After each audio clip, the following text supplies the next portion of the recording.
రైతులైతే మొక్కజొన్న పొలానికి నీరు పెట్టేటప్పుడు కొంచెం జాగ్రత్తగా ఉండాలి. సో మనం నీరు పెట్టినప్పుడు పొలం అనేది చల్లగా ఉంటుంది కాబట్టి పాములు కానీ వేరే ఇతర జంతువులు కానీ వచ్చి సేద తీరుతాయి.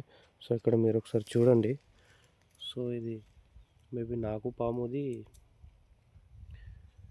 అది స్కిన్ అంటారు కదా. సో ఇక్కడ స్కిన్ ఉంది. సో ఇది రీసెంట్లీ విడిచిపెట్టింది. సో ఇది పుట్ట, ఈ ఏరియా అంతా కూడా పుట్ట ఉంది. సో ఒకసారి చూడండి ఎంత పెద్దగా ఉందో. అండ్ కొంచెం అది చూడండి, ఇక్కడ హోల్స్ కనిపిస్తున్నాయి కదా. సో ఇటువంటి పెద్ద పెద్ద పాములు కూడా ఉంటాయి. సో మీరు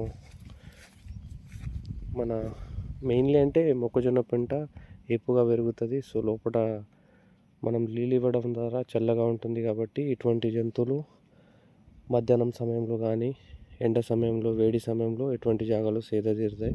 సో ప్లీజ్ మీరు జాగ్రత్తగా చూసుకుంటూ ఉండాలని నేను తెలియజేస్తున్నాను.